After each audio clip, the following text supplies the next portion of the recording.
Hello.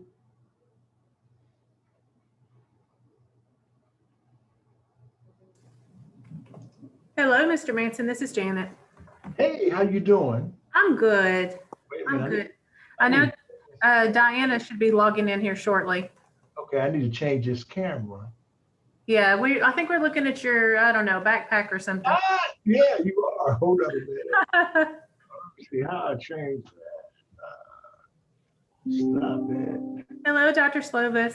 Hey, I'm on too. I got you down. We need one more to have a quorum, though.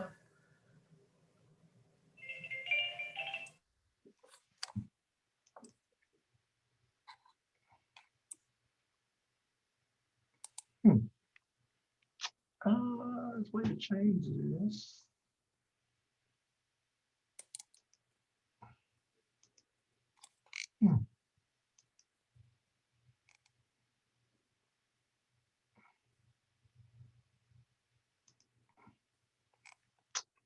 Okay, let me try something.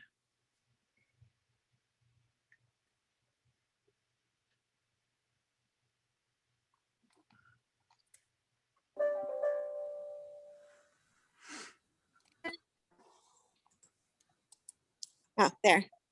It's me, Diana. Hi. Can you see me? Can you hear me? Hey Diana, how are you? No? I can hear you. There you go. Hey, River. How are you? Good. I'm trying to fix this. And I don't know how, quite frankly. What's the matter, Richard? I'm getting the, I'm trying to switch it over to my desktop. Right now it's on my laptop that's plugged in, but I don't, sometimes it gets mixed up. I But gotcha. there's a way for me to change it around a little bit. Now I just hid myself. I like to be seen when I do these videos. I don't like to be not seen. Well, right now it shows a view of your, oh, you're changing it. Shows a view of your chair, possibly? Yeah. Yeah. That's exactly what it is. I'm trying to get it out of the chair. Go sit in that. Yeah. So cute. Let me see. Okay. I mean, you know what? let me come out and then come back in. Okay. All right.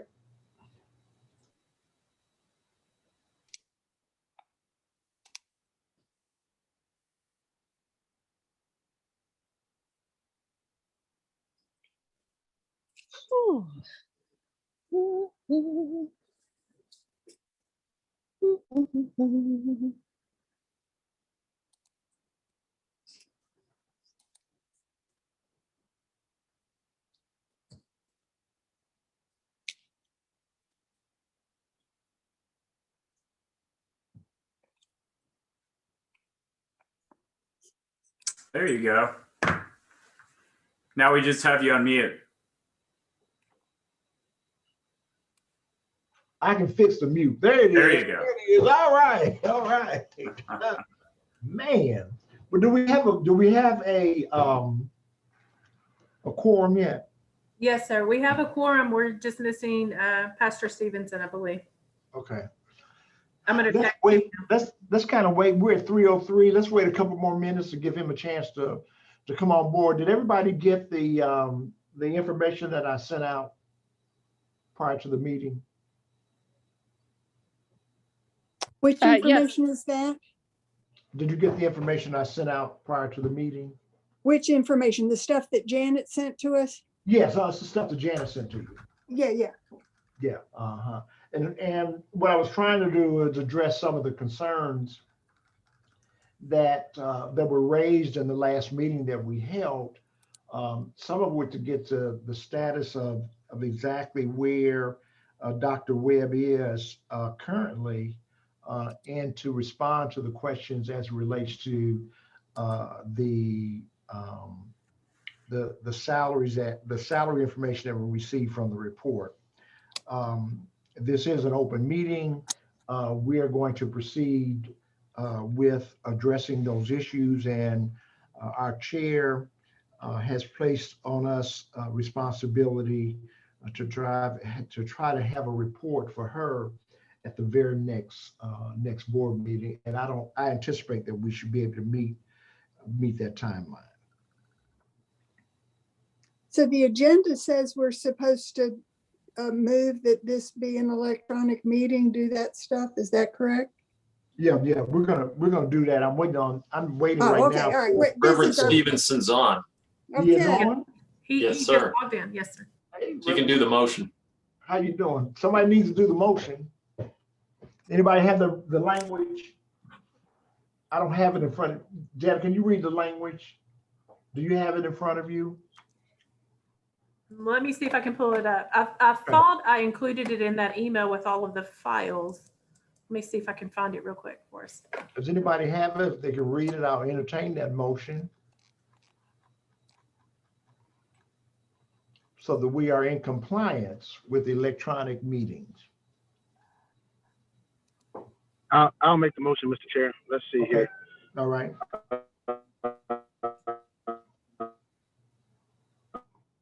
Go ahead and proceed. Are you gonna read it or you're moving it? You're not reading it? I move that,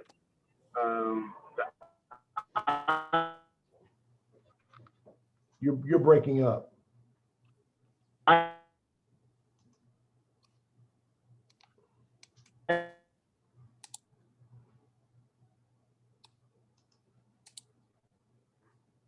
Janet, have you been able to find it? We can't hear. Pastor Stevenson, you're breaking up. I should have it just 1 second. I assume that you have to read it though, since you're making the motion and not me, correct? That's I correct. can email it to you real quick. I've got it right here. Janet, I think you can read it and Richard can adopt it. Okay. So be it. Okay. The motion to approve conducting meeting by electronic means. I assume Richard will move that the items on the meeting agenda constitute essential business of this board. Meeting electronically is necessary to protect the health, safety, and welfare of Tennesseans, considering the COVID-19 outbreak, and any rule that conflicts with the governor's executive orders permitting electronic meetings be suspended. All right. I second the motion. This is Frank. You've heard the motion and it's been seconded. All in favor indicate by saying aye. And Aye. you'll need Janet. Aye. Slow down, y'all. You'll need Janet to sort of take roll, just so she can keep track of the votes. Okay, yes. Thank you. As we did last night, correct? That's what Correct. you're saying? Okay. Fisher? Aye. Thank you. Manson? Aye. Slovis? Aye. And Stevenson? Aye. Thank you. So you also received a copy. Thank you. That being all ayes, are there any nays? The ayes have it, the motion carries. You also received a copy of the minutes from the last meeting. And I'd like to just kind of start with addressing what those, what those issues might be as it relates to the evaluation, not the evaluation, but the proposal that was made. I have discovered, based upon the information that was provided to me by the HR department, that Dr. Webb's salary is already close to $500,000. Did everybody read that the same way? No. Would you read it? How'd you read it? Well, I don't see, where are we talking about? Where do we see what his current salary is? That was sent. If you probably need to go down further into the document. I asked the question if all the if the evaluation is approved by us based upon the contract that he already has, I believe his current salary, if they approve it, his current salary would be at about $487,000. So it's at the bottom of his current contract? No, it's not the bottom of his contract. It was a note from HR. I don't see a note from it. Do you see I don't it? see a note from HR. No, I don't see a note from HR. You see an email from HR? No. You do not see it. Okay. Well, Hold on a minute. Oh, wait, okay. Well, the only email I see says that we've asked B.E. Smith to do an analysis, a more detailed analysis. That's the only email that I see. There was another one that it has Oh, several. I know, I see it. You got I it? had to keep, yeah, I had to keep scrolling down. Yeah, you have to keep scrolling down on it. Okay. So based upon that information, the proposal that was put before us was to start his base to base it in at 450. If you all recall, that was Pastor Stevenson's recommendation with a 5 plus 5%. 5% would be tied to the cost of living. And you know how that would work, that would just be based upon, it would be up to 5. So if everybody across the board got a 3, then we'd only talk about 2, but it cannot exceed what that is. And then the other 5 were just based upon performance. And those performance keys would be set out in that contract, what the expectations of the board, would be. The other question was, and I asked a question about what were the consideration of your recommendation for a proposed salary increase, was it based on the following? Was it based on revenue? Yes. That's the first metric that's used. Is it based on number of beds? Yes, this is the metrics that were considered. Then private versus public. Yes, there's a differentiation. When it comes to available perks in the CEO role, private versus public, however, the baseline salary data is estimated based upon the criteria listed above. So I don't know whether that satisfied the questions that were asked or the questions that you wanted to have addressed based on our last meeting. So I'm kind of Hey, Richard, confused. this is, Go ahead, Alex. Great, Alex. I just wanted to respond to your question. So I would still like 2 pieces of information that I don't think we've received. One, I'd like comparable CEO salary for safety net hospitals. I don't think public versus private is particularly useful information here. I think a safety net hospital is a bit different. So I'd still like that data. I don't know who on our executive team is best prepared to provide that to us. Maybe they can speak up in a moment. But I want to know comparable CEO salaries for safety net hospitals, and then for comparable bed sizes with the actual data, and not just someone telling us it's comparable, but telling us the data and where it's from. The response that I got was that they were going to contact this service and try to secure that information as best they could, that would make the distinction between the two, the safety net versus the private hospital, and also the beds as well as the revenue. So I don't know if do we have anybody on the line? Okay. Yeah, Richard, this is Diana. B. Okay, Smith Diana. is on the line. B. Smith Great. is the group that are a national group. This is what they do. This is all they do is recruitment for the nation, for CEOs, safety net hospitals, and other positions. So I thought best to have them speak because they're the experts and they can answer those questions. That's why they were invited. Okay. So Rivers, Rivers. would you? Yeah. Mhm. Good afternoon. How is everyone? Hey, we're doing fine. Thanks for joining us. Thanks for having us. Was everybody able to see the presentation that we provided? Yeah, that presentation doesn't answer those questions. I think that that the committee wanted addressed. Yeah, so and obviously we were asked to provide data, and I can share more around that data. It is from a reputable source, which would be salary.com. However, that is, employer provided, so that cannot be segmented just to safety net hospitals. I can share what a national average is, and that's going to be private and public.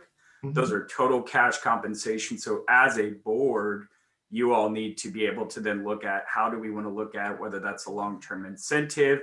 You're already starting to talk about what that may look like in a contract, or retirements or incentives. But what we can share is a national average based on net patient revenue, based on the segment of the section of which you're in the country. Once again, this is employer-based data. This is not employee-based data from salary.com coming from hospital sector, but I cannot guarantee you this is only safety net. This would be within several different segments. So we can talk through that. I'm happy to share more and introduce Zach Farron is here as well from our team. But it sounds like you may have more specific questions as well. So I only see, this is Bonnie, I only see one slide, and it's this Southeast Hospital average CEO compensation data. But I don't see the detail in terms of revenue, bed size, anything like that. Where is that detail somewhere else? Yeah, so the detail is from an Excel file that we then put into a PowerPoint format. It's not based on bed size, it is based on revenue. So it is based on net patient revenue from 50 to 200 million within the Southeast. So we can dive deeper into that. Are you guys familiar with B.E. Smith? No, Okay. but I don't see that. That's the detail we do want to dive into. So what we've got is just average CEO compensation for the Southeast. So it's just regional average CEO compensation by quartile. And I want to know by bed size, because the head of HCA is going to get more than the head of Jackson Memorial. And that's why we looked at it by net patient revenue, because the head of HCA would be in a different category of net patient. But do we have it by net patient revenue? Have I seen that? Yes, what you're looking at is 50 to 200 million from salary.com net patient revenue. That is the average CEO compensation for a total cash compensation. So that would be base plus some sort of bonus or long-term equity, and what that may look like. And then backing into that, as we look at the 25th, 50th, and 75th percentile, what we see nationally average across the country is the 50th quartile is where we see talent at the 25th percentile. A lot of times we're seeing up and comers coming into an organization, but to retain and to promote and then further find talent and really keep somebody in an organization, 50th percentile is really where the country is at. So this slide that we're looking at is 50 to 200,000 revenue. 50 to 200 million net patient. I'm sorry, 50, yes, 50 to 200 million, sorry. Yeah. Yeah, I apologize. I just want to clarify so you have the answer to that question. Yes, that is what that segment is pulled based off. And it's based off Southeast data for compensation as well. So that we're not, obviously you're not living in Laguna Beach. So that's going to be a very different compensation if we're in Laguna Beach than Tennessee. Okay. And this is total cash compensation, not just salary. So this is salary plus bonus. That is correct. That would be salary. And so why I put it into this segment is because there's really not a perfect answer. As you said, within a public sector, there's going to be, whether that's equity given, whether that's shares given, whether that's cash, there's going to be a mix. So depending how you want to distribute what a total compensation could look like, this is giving you an average of what the nation is looking at.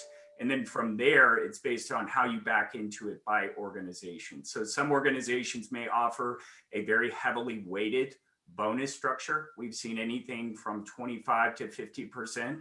Some may offer in a safety net space more on a base and then very little within a bonus and more within, let's say, a retirement or a deferred compensation plan. So there's a bunch of different ways to back into this, but this gives you a national standard. If you were to go out to the market tomorrow and say, we need to recruit for a CEO for Nashville General Hospital, this is the data that we would be basing this off of to give you an idea of what target compensations would be looking at. Thank you.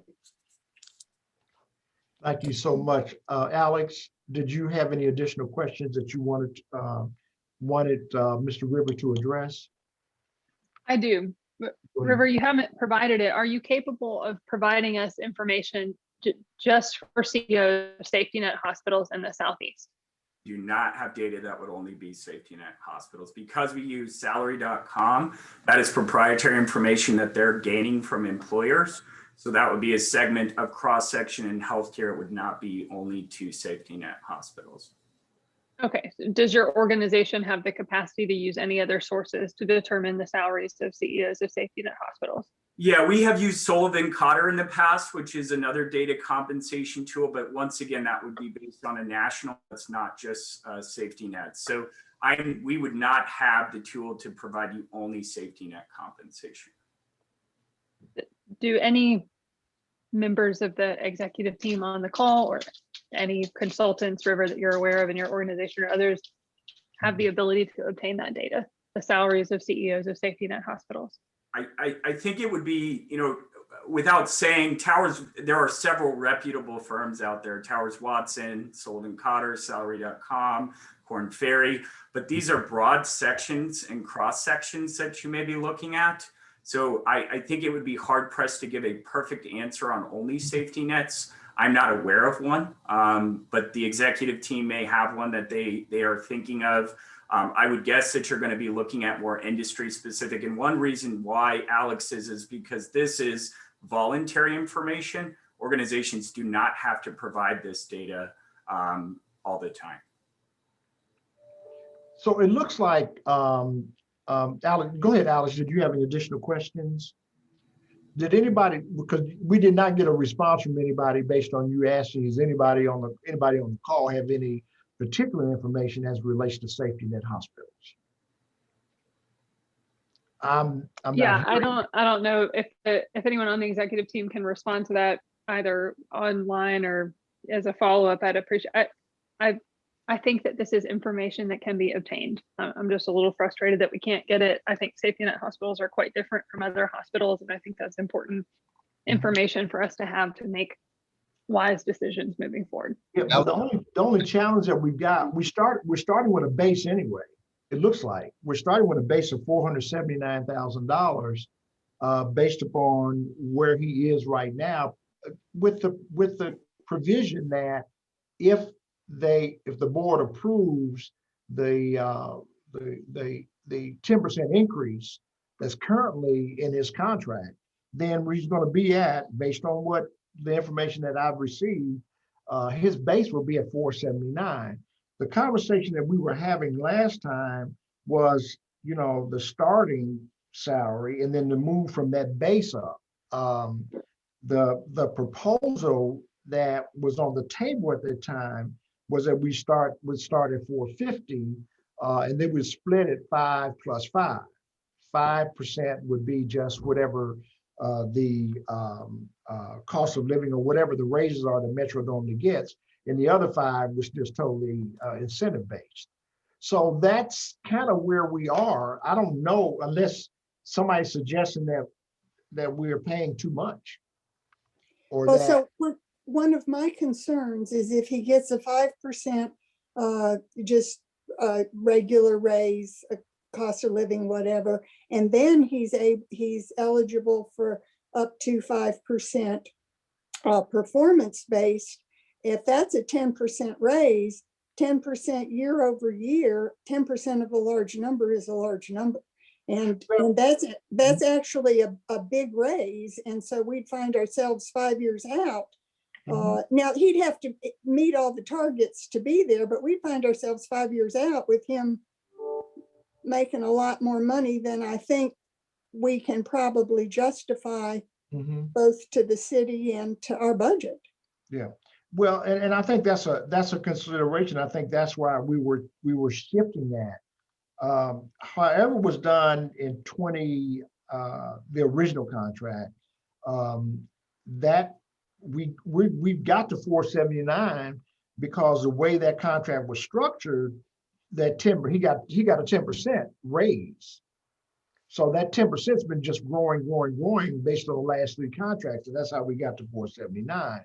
I think what was being proposed now is that we reduce that 5% incentive, and I'm not so sure that if you get the 5% incentive, that doesn't increase your base by 10%. Well, it does if you make it a salary. So what we could discuss, what might be useful would be that 5% being a bonus thing, where therefore it doesn't roll over year for year. It doesn't increase his base salary. And it can be variable. One year he could get 0 and another year he could get 5%. I think that's what the discussion really needs to lead to in terms of restructuring it in such a way that if he got a 5% or 2% or whatever it is, a 5% increase based on metros giving employees a percent increase, that wouldn't, the 5% on incentive then wouldn't roll back into his base salary, increasing his base salary by 10%. The 5% would just be a bonus payment in that given year. Yeah, but then it has to be structured as a bonus. And Right. then Right. his benefits, his retirement, things like that. So we also need, so when we're talking about total compensation, he gets retirement benefits. Yes. And so when this, the B.E. Smith thing is total compensation that they said included bonuses and retirement stuff. So I haven't seen enough detail to truly understand how much we're paying him out of our budget. Oh yeah, I got it. That's a legitimate question. If we put in, Diana, you're there Yeah, now. If we put I do. in, I'm so sorry. My phone dropped. So can I say something? So Alex asked a very specific question about safety net hospitals. So as you're aware, there's 3 safety net hospitals in the state of Tennessee. One is in Memphis and one is in Chattanooga. They're all 3 safety nets. They're all distinctly different. And so we can get public data on that safety net hospital, but again, the metrics of the revenue, the gross revenue, it's a safety net hospital. But when you look at the CO salaries, because that is public information, it is out there, it is public. So there, I can get you that data, what Erlanger and what the med is, or it's not that now, it's Regional 1. So we can give you that information, but I think if that's what the board wants, I can do that. And I can find a couple of other ones just around this area, because if that is public information, but the size and the revenues are different. And that's where the distinction comes in. So and that's what River was trying to allude to in the. right. But Diane, I think now we're at another question. I think we Oh, know okay. his base now is 479. Yes. More than likely, that's what it will be based upon him meeting those goals and Sure. objectives. The question becomes now, when we talk about total compensation, what is this total compensation when you put down the funding that we're doing with the 401s or whatever else that's involved in it? Right. Okay. So that's the question you had, wasn't it, Bonnie? Well, it's, yeah, well, what it is not only currently, I'm Yeah. sorry, buddy. Yeah. and not Okay. just that, but any other benefit, compensation benefit. So I guess 401k is the only thing we're doing, because we don't do a bonus or anything right now. I know we voted some time back to add deferred compensation to the package. So I know that's still part of the package. Yeah. Is that part of the 479? That's Yes. separate from Yes. the 470. Yeah, no, it's separate. That's separate. That's separate, right? Correct. Okay. So what is the total? We know what the base is. The base is now at about 479. What is the total compensation when you add into, the matching that we're doing on the 401 and the other things that were approved sort of retroactive? I remember I saw that someplace, Frank, in there where the board ruled that we were going to pay him or match something that was not in his previous contract, but we put it in this current contract. You know what I'm talking about, Diana? Well, we weren't paying for his deferred compensation. And I think and we cleaned that up as a board, right, and agreed to do that because the other CEOs received it. So we went back and retroactively added it, and it continues moving forward.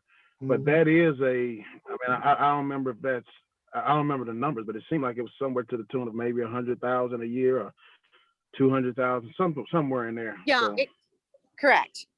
It was 30% of the base rate was going into a deferred compensation plan. So as it goes up, it increases, that does increase and goes into that plan. And yes, you did fix that on the back end because he did not have anything. So his current rate is not going to be at the 479 until after the board approves at the end of this fiscal year. Okay, so right now the board is about to do his evaluation that was due for July 1st, but we had to wait on the audit. And so that's where that number information in the email, it said, okay, here's his current salary. Here's what he would get if you gave him, meeting the metrics, and then which all you were rating on was the audit being a clean audit, which is correct. And then this next fiscal year coming up, which ends June 30th, he will be due another review, which potentially would get him to that 479 number. So that's the mathematics towards calculation. I just want to be clear because I think sometimes people think it might not be as, that is the step sequence. Okay. Right. Okay. Right. So the contract we're trying to look at, the one we're evaluating, is the contract beginning after the expiration of this contract period. Correct. So we're trying to establish a base for the new contract, which is either going to be a 5-year contract or some other term out there, you know, that this committee is going to recommend. You all do realize that the only thing we're doing is recommending. The whole board has to make a decision as to whether or not this is going to be approved. But the question that Diana, that I'm not sure you answered is what is his, if you look at it yearly based on the other work that has been done previous to us being involved in it, what is that 30% or whatever that number is? What is that? What is that number? 426 times, hold on. So he at the 426 rate, which he's not at yet, which you will end up approving him, he would get 127,800 in retirement for the entire year, because that's the 30%. Okay. That was what Reverend Stevenson was referring to. Okay. So his total compensation, if we add the retirement in, and I don't know, is that, do you add that in? It could be considered a total compensation, yes. Then it's at 553, even under his current arrangement. Correct. So when you look at the data that River sent and you look at the metrics, so yeah. Okay. All right. So does that give Bonnie? Does that help you? With that Well, yeah, it helps me, but it inflates it inflates what we're paying him relative to that PowerPoint presentation. It moves him into because that PowerPoint that quartile for the PowerPoint presentation was total compensation. Yeah, right. And so again, based on what I think everybody is saying is that we can deal with the rate with the base, you know, based on what we have in front of us right now. Because if we use the base that was recommended, or not recommended, that was suggested, that we use the base of 450, okay, and we add on top of that the 30%, right? Matching 30%. What is that? What does that come up to?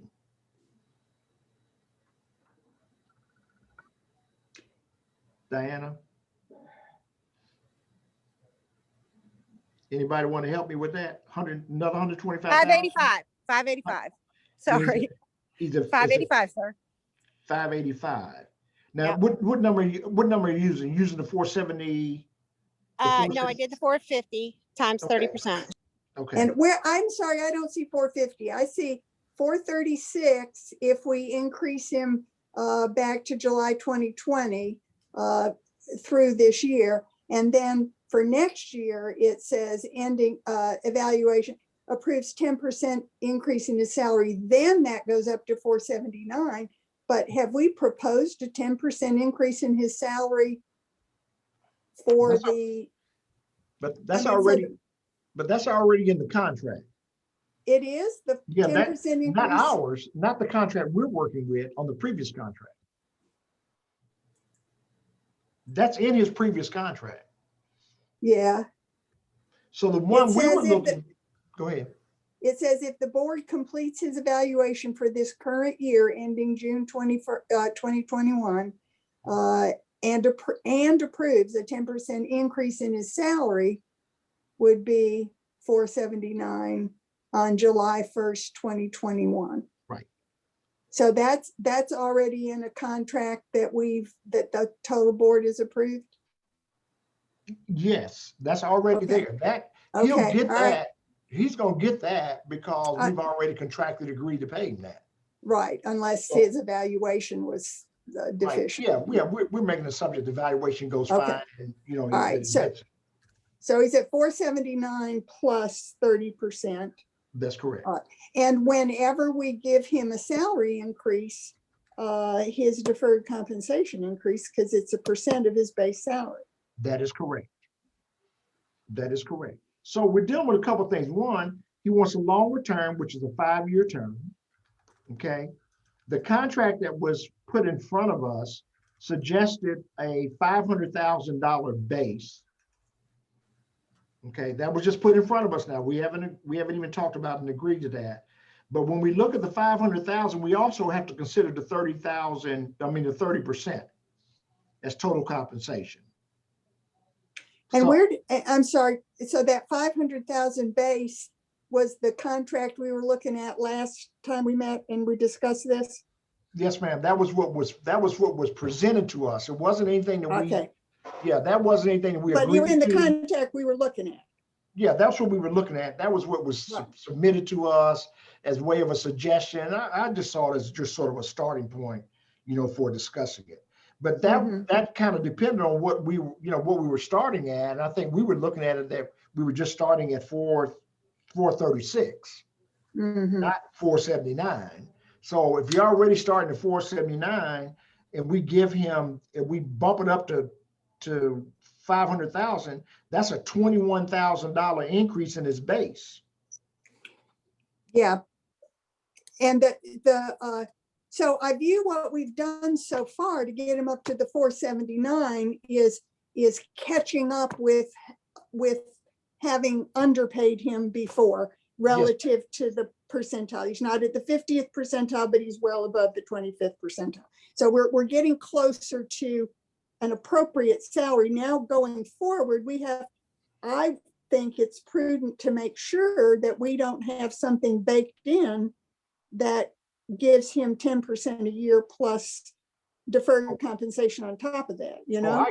I agree with you totally on that. I agree that, and I think that was what the suggestion was, that, you know, we need to balance this out, you know, so that if you're starting at 5 plus 30%, then we want to make sure that, you know, that the 5%, which is based upon really cost of living or whatever Metro gives employees, it'll max out at that, or 5%, which would be just an incentive payment, not going back toward, it wouldn't increase his base by 10%. Because right then we're at 550 if we do it that way. And why do we have to start at 5? Why can't we start at 479? Or we can start at whatever the committee wants to start. Yeah. That, you know, because Reverend Sanders, Pastor Stevenson was saying 450. Oh. Remember that?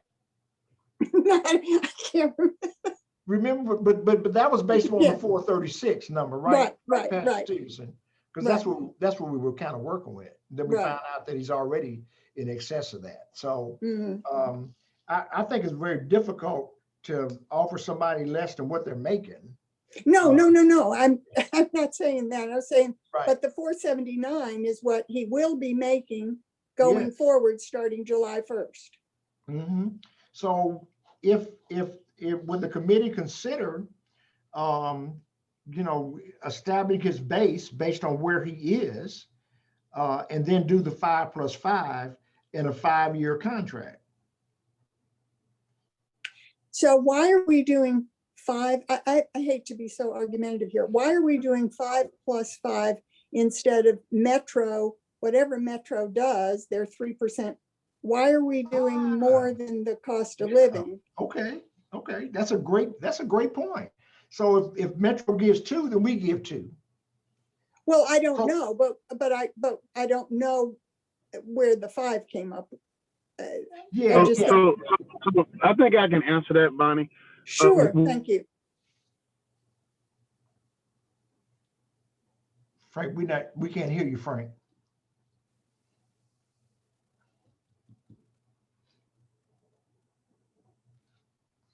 Frank, you're mute. You're not on mute. I think we just got a bad signal for you.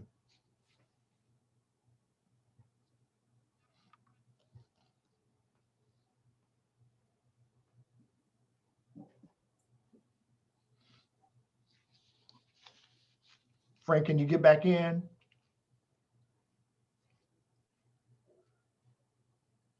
You may need to do the Richard Manson trick, sign off, What? sign back on. No, I don't know. I don't know. He said he had the answer. We want the Assuming- answer. Yeah, assuming he can hear us now. What'd you say, Bonnie? I said, assuming he can hear us now, he may be totally disconnected. I don't know. Mhm. Well, let's continue the discussion. So until he gets back in. So the issue right now that seems to be before us, that if there is a Metro raise across the board, then that's the one that we want to give him, not bump it up to another 5%. And I think the rationale is from Bonnie's standpoint, the rationale is that yes, we were behind in terms of compensation for our CEO, but we're right on target now based upon the reports that we're getting, if you add his total compensation in there. So we don't need to make, right? Am I saying, does that make sense? Yeah, I think we're even a little ahead if we add the total Uh-huh. compensation in there. We might be a little ahead, which is fine. I don't, we want to pay, Mhm. we want to compensate people exactly what they're worth. We're not trying to do anything any different than that. So let me see where we are. We're at a suggestion. My suggestion would be at this point to say, okay, we're starting where he is, whatever that number is, if it's 479 or whatever they decide, that the 479 or whatever that base is going to be based on whatever his current compensation base is, whatever that is, that's going to be our starting point. And that based upon that he will receive a raise based upon whatever raises Metro normally gives, if it's 2% or 3%, that's all we're going to be obligated to pay. And in addition to that in his contract each year, he'll be able to generate an additional 5% on his compensation that will go into his base, that will be an incentive payment, not a payment that would increase his base automatically. Is that Right, and it won't increase his deferred compensation either. right? That's correct. That the deferred compensation is going to be just tied to his base, and the base is going to be tied to the cost of living increase that Metro gives, whatever that is. If it's 1%, 2%, or no percent, that's what it is. Is that making sense to everybody? Alex, what's your thoughts? Yeah, that makes sense to me. I think the other question we need to consider is the length of the contract. Okay. The current one was 3, right? And Dr. Webb has proposed 5. I don't mean to move us forward if we haven't finished discussing this topic. I'm just thinking through what we have to do. I was waiting to see what if Pastor Stevenson can answer that question that Bonnie had. I think that would be really, really helpful. He may be trying to get back in. That being that, so we'll stop that discussion for a minute. Let's talk about the terms. 5 years. Go ahead, Bonnie. At some point, I want to talk about the metrics for the incentive pay too, because we have a list of those. I think we need to discuss those also. Okay. Because we need to quantify those in some way. Yes, you mentioned that last time. Some things are weighted, should be weighted higher than other things. Right. right? So the 2% should not, I mean, the 5% just shouldn't be a blanket. There may be some things in there that we need to, so we need to weigh that incentive, okay? And we can, let's talk about terms like Alex has Okay. suggested. All righty, let's get to that. The floor is open now for discussion of terms. There is a, and I think some of that was tied to that the contract that we're currently in with Meharry is going to expire. And there is some discussion, even though it's not been finalized, there's some discussion about us having to work with or develop or do something in terms of either new location. So some of the discussion around the terms was to make sure that we get through whatever that transition is, you know, with the expiration of the current lease that we're involved in. That's sort of my thinking on that. So if we do 5 years, that means he would be out to 2026, correct? Yes, And the lease that the lease with Meharry expires in 2027, I believe. Is that correct? October 2027, you're correct. Yeah, 2027. So that's a lot of things that could happen between you know, that period. So what do you think? Is the committee thinking of just continue with the 3, or but you know, there's a provision in there, Bonnie, and I think I straightened that out, because remember you asked a question about the termination provision, and I think the response back was there is a provision that says we can terminate him sort of at convenience, but there would be, I believe, like a 6-month payment, like a 6-month buyout. So we do have a 6-month buyout in I there? think, Diana, wasn't that what you Yes. provided? Yeah. I did add that, yes. It's a 6-month Because buyout. because the contract that we looked at was a 30-day. And that just Yeah, it seemed looked like a 30-day, right? Yeah. Yeah, and we agreed that that was not good. Okay.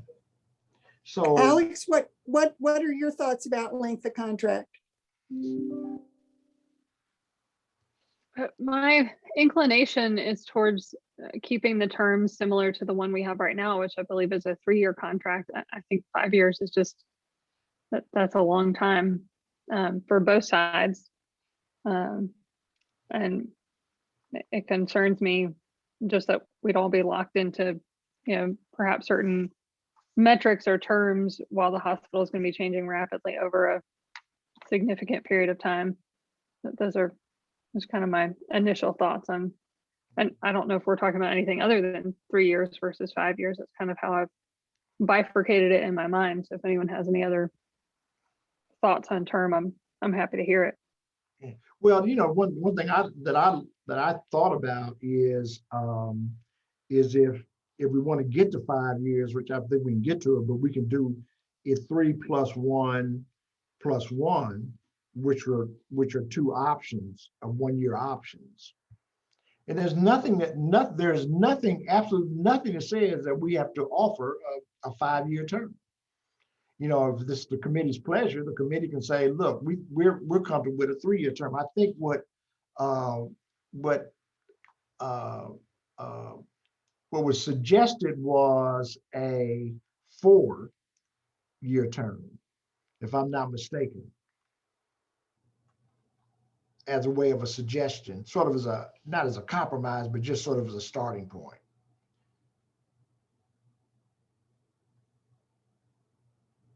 So that's the other thing. The papers they stop in 2024. Okay, so that's kind of that's on the table too. So what seems to be the pleasure? Is it just, it looks like, Bonnie, are you thinking of 3? I hadn't really thought about it, but yes, I think Alex makes some good points that that 3, I think it's protective for both of us. Mhm. It's really hard to see out 5 5. years right now. Okay, okay. And Alex, are you on the 3? Obviously, you're on the 3 too. Yeah, that's my preference at this time. Okay. 3 years. And I don't know what Pastor Steve. I'm okay with 3. I think that was my original suggestion. Okay, all righty. Okay. 103.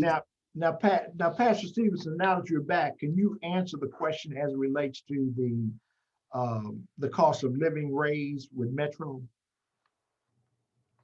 We didn't hear you. We didn't hear any of Well, that. I think you were right on it. You couldn't hear me, but I could hear you.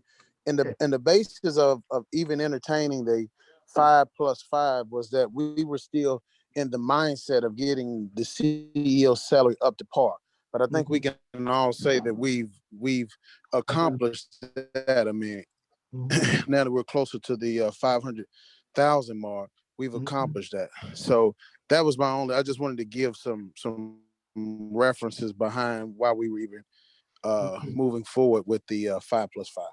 And I think neither Bonnie or Al, I don't think Alex, you were on the board at that time either. You know, when we started looking at that, and that discussion that took place on his previous contract, the previous 3 years. So that, does that help you with that understanding, Bonnie? Yeah, no, that I understand. That's fine. Okay. So this is what I see that where we are right now. We anticipate, we don't know for sure, that his base is going to be $479,000 at the end of his contract period. What's been suggested is that whatever that number is, that forms the base for his new contract. That the new contract will be for 3 years, fixed, that it will have a cost of living raise in there that's tied directly into Metro's cost of living raise, or whatever the raise is that the Metro issues, and that there'll be a 5% incentive payment or bonus payment, whichever one it calls, that will be weighted based upon the criteria that we set out in the contract. Does that? Yeah, and I'm looking, I have a document that has criteria for the salary increase bonus, but it's from, it's an old, I don't know where, I can't find the newest one, but it's, it says updated PSA on or before 31 of October 2018. Well, that's 2 years ago, 3 years ago. Yeah, so we'll talk about even taking that out of it anyway, because right. So yeah.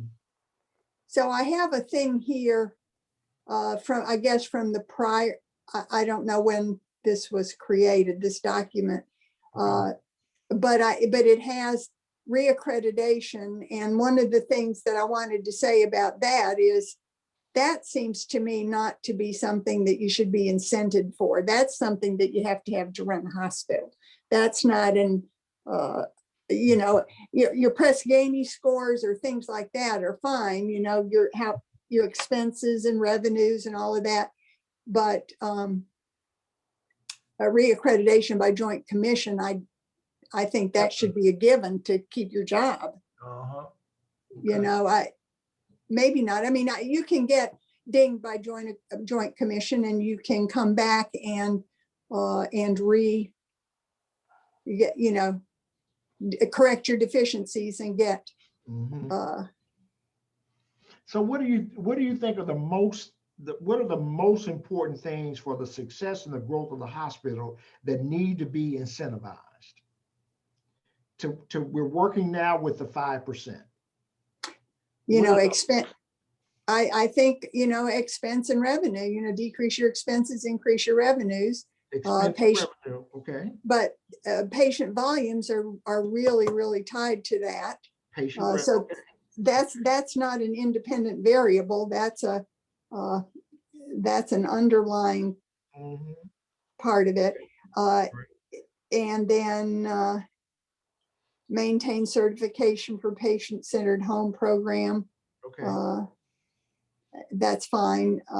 You know, some of these things, and that what happens is every year as you achieve something, then your target for the next year becomes something else. It seems to me like having these static metrics every year, once you achieve one, then you just, yeah, you know, so what I'm saying is, I guess every year this probably needs to be reevaluated, renegotiated with Dr. Webb's input into what he thinks is.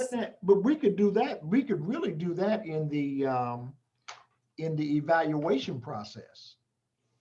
You know, we could weigh those things, like he's entitled to, you can say in the contract, he's entitled to a 5% incentive payment based upon things that are determined at his previous evaluation. It's something like that. Yeah, well, what I was thinking more, it was like some sort of spreadsheet where you have the metrics, and then you have a weight, and then you have a value.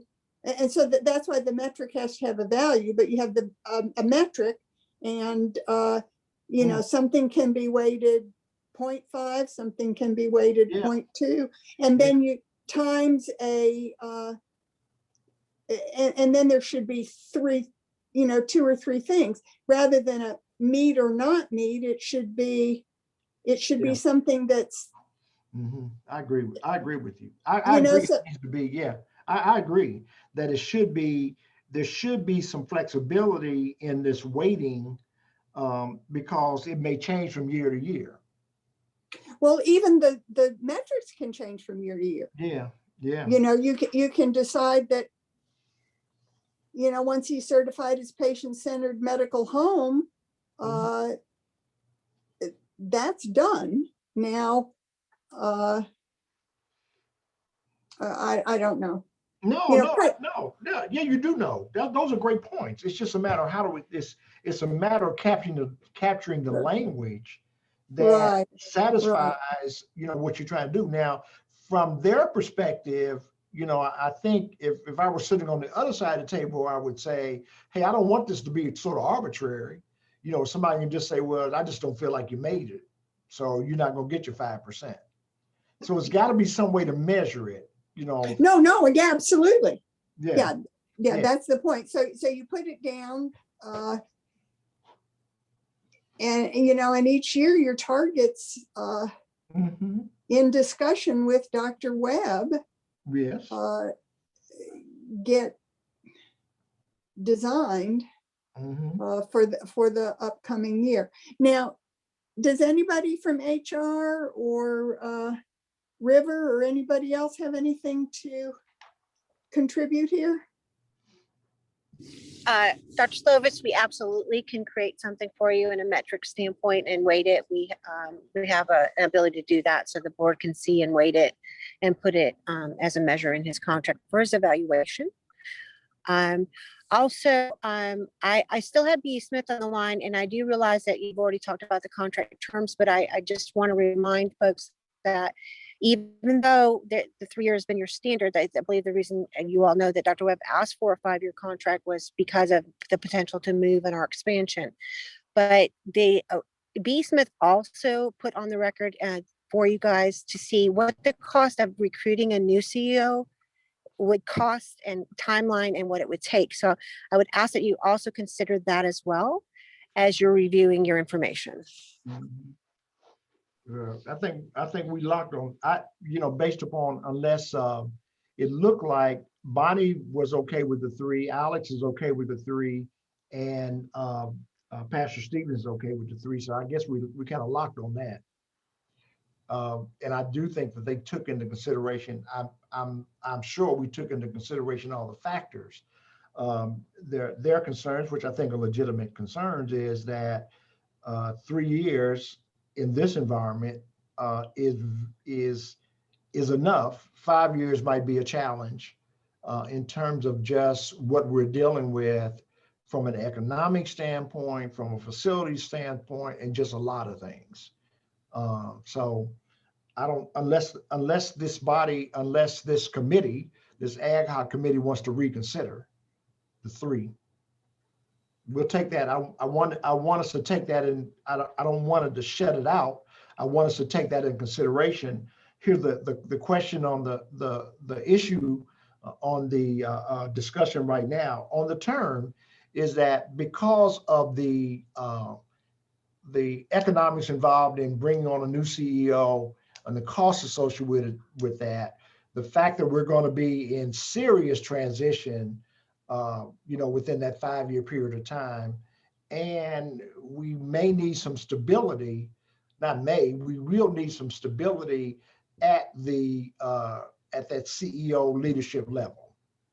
So those are, Diane, I think did I articulate that? Yes, sir. Okay. So Bonnie, what is your thinking? Does that Does sway you? Does B.E. Smith have, what are usual contract terms, lengths for? I can give you a perspective of national average, and that's Right. going to be based on any hospital. So I've seen year-to-year rolling contracts, depending on what a board is looking at. I've seen 3 years, and I've seen 5 years. So it really is up to discretion. The terms in which I'm hearing from a buyout, and I'm not reading your contract, I'm just listening to what you're saying, are very much in line with an industry standard. But those would be really the 3 most common terms we would see. And that's really based on tenure, obviously, at a board's discretion and trusting. You're talking about socioeconomics and thinking about healthcare and your transition in an organization. But I do think, those would be the 3 common contract terms that we would see nationally. Thank you, Mr. River. That's very helpful. Alex, your thinking? I'm sorry, he cut out. What did you say the national average is for length of term? Yeah, Alex, to re-answer that question, I have seen year-to-year rolling contracts.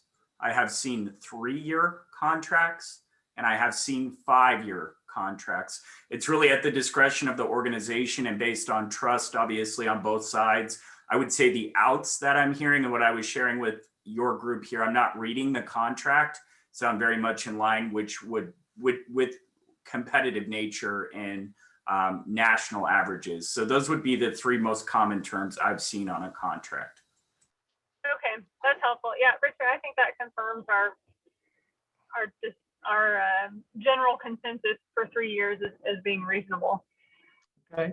Let me ask Pastor Stevenson, you heard this discussion and it continues. There were some additional things that were placed on the table for us to consider.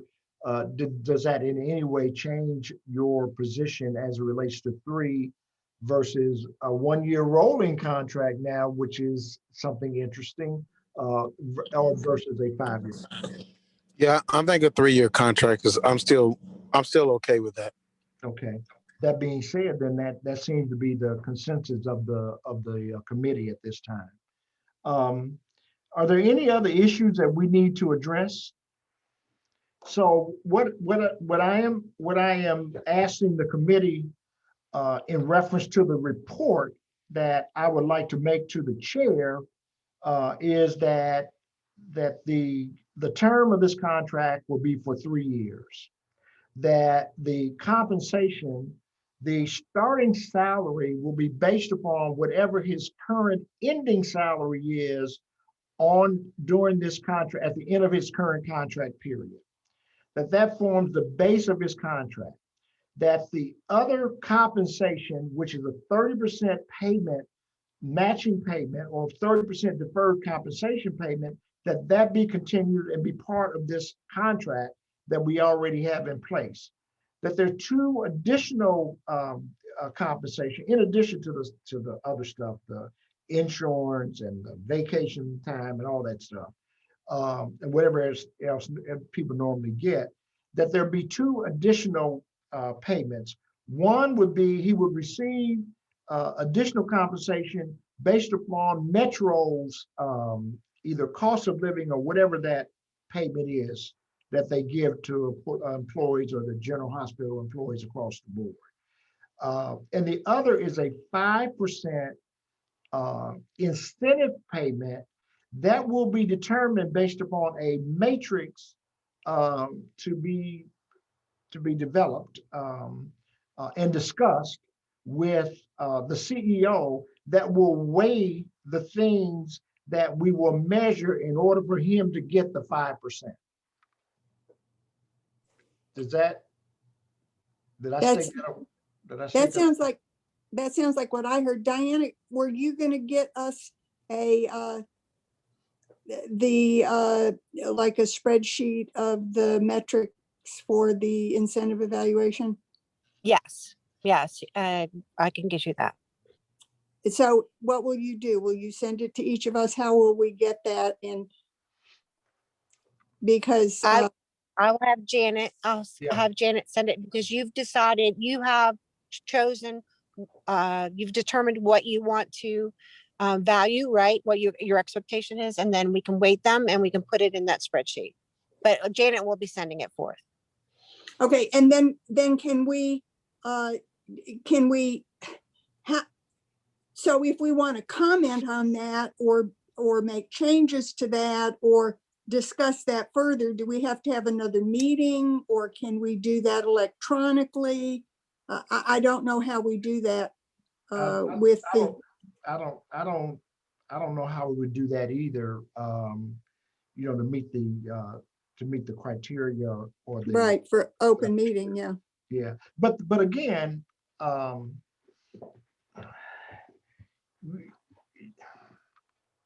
we're talking about the 5%. Mhm. Rated. Is there something that's just pressing on it, Bonnie, that you just said, like, you know what? I think this ought to be 3 and this ought to be 0.5 or this ought to be 0.5 or this ought to be 1. Is there something that's a little out of my. No, it's so yeah, and so there's a, meet, exceed, and reach. It's not just a, some of the things are yes, no, but some of the things are, when you're talking about revenue and expenses or bottom line, I mean, that's a continuous variable that you can be $1 over your budget, or you can be, Yeah. $1 million over your budget. And those things shouldn't be equal. So what I'm saying is this, when you do come up with an incentive compensation, it's complicated. And I don't think we can just say, well, let's do a 0.2 times each of these things. I mean, I think it requires more expertise than we have to Right. construct something that's both, that's So Bonnie, let me ask you this. So we can say that he's going to be entitled to the 5. He will be that there is in his contract a 5% incentive payment. That we'll have to determine how that's going to be paid out. Yeah, well, and so you want to just leave it open in the contract and just say to be negotiated yearly? Yeah, that's what I think that was satisfy. Oh, that'd be perfect. I'd love that, to be negotiated yearly, and then we can first of all kick this can down the road, but also do that in a negotiation with him or something. Right. Yeah. And Richard? Go ahead. I just want to make sure you guys, it sounds like you're coming to a conclusion. I wanted to make sure just for the minutes and for the action purposes, you put all this in form of a motion to capture everything. Oh, okay. Well, yeah, we'll put it. Yeah, we're gonna put it all in a motion. Absolutely. Just kind of what I recited. I guess I'll go back over and recite it again. But the only piece was that 5% that I think now that we've got that resolved, that is to be determined by the board based upon discussion with the CEO and what the needs to meet the needs of the hospital or something, some language like that. Okay, Right. Alex, what's your thinking? Richard, I think what you recited a few minutes ago sounds good. That tracks with the notes I've been taking on the 3-year term, that the base will be whatever his base is going into this new contract. The cost of living percentage increase will be based on Metro's number for their percentage cost of living, and then the 5% incentive payment to be based on metrics negotiated annually. I agree with Dr. Slovis. I think that's wise. Because things change each year. So those numbers might change and maybe get harder if he's performing well, because that's how you keep improving as an organization. Okay, so that being said, would you make that as a motion, Alex? Cool. Let's see if I can sail that back. I move that our committee make a recommendation to the larger board for Dr. Webb's future contract with the hospital to be a 3-year term, to be his current base salary, to have an annual percentage cost of living increase in line with Metro's annual percentage cost of living, and to have an optional 5% bonus available based on performance metrics achieved, and that'll be set forth annually what those metrics are. Could I add one Get it thing to all? that 30% as part of that compensation, that will continue? And that's part of his current contract, right? Yes, it is. So then can I just say that other compensation terms not discussed specifically herein will continue from his prior contract? See, that's a lawyer talking. That's exactly okay. Yeah, we incorporated herein by reference. Okay, there, you've heard the motion. Can I get a second on that motion? Bonnie, I'll second. Richard, Yes. this is Diana. I just want to make sure that you knew that Dr. Webb asked for a slight increase in his car allowance. Did you guys see that request before? Because this is going to be part of the contract you're bringing forward. Just want to make sure that you saw that slight increase. We have Because you not. said everything would be static, and I just want to make sure the board had reviewed this. Okay. Status, everything's going to be static. Okay. We're not doing an increase in a car allowance. Okay. Okay. Huh? I didn't hear you. Yes. Okay. These are the terms that this is the motion that's before us. These are the things that are going to, these are the things that are going to change, you know, and will be reported to the full board as a recommendation. There's a motion. I heard you. Okay, there's a motion on the floor. Do I have a second of that motion? I seconded, but I'm sorry, I have a question. I didn't see the thing about the car allowance increase. And Richard, are you saying we are going to deny his request for a car allowance increase? If so, what is the increase he's requesting? The increase it was $200. So $200 a month, a year, a week? a month.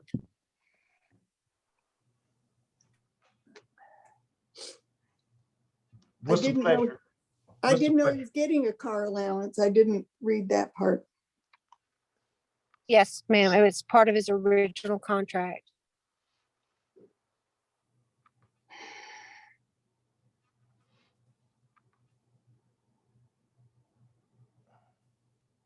What's the pleasure of the let's go forward with the motion that we've got right now, and then we'll come back to that car. Okay, let's do this. Okay. I second Alex's motion. Okay, it's been moved and properly seconded. All in favor indicate by saying aye. Okay, roll call. Fisher, Aye. Manson, Aye. Slovis, Aye. Stevenson.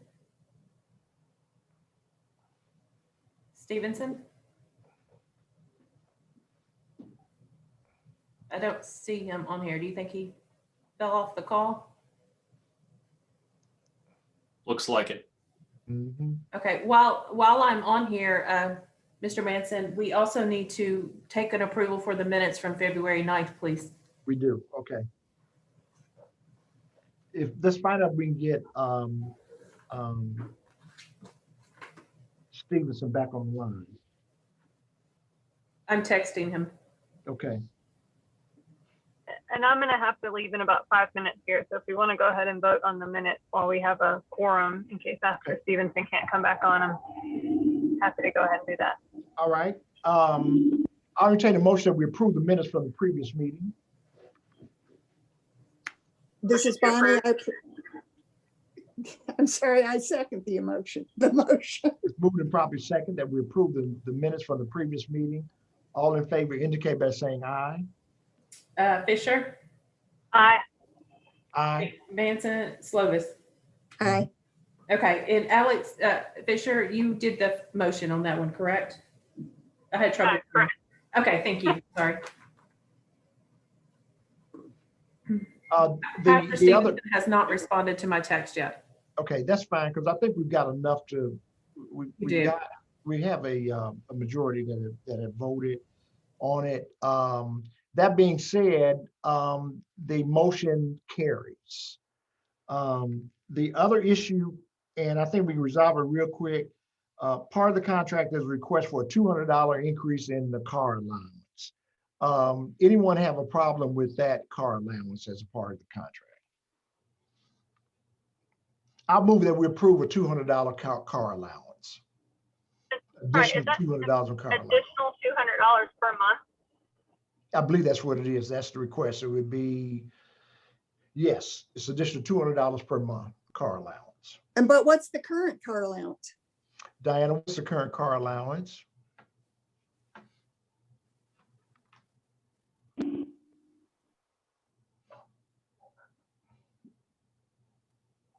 Yes. Oh, sorry, 1,200.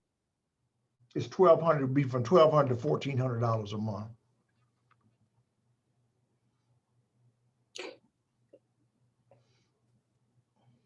So does he have to use the car in travel regarding his duties as the CEO? This isn't just commuting, right? I think he uses the car for business purposes, whatever he has to do on behalf of General Hospital. I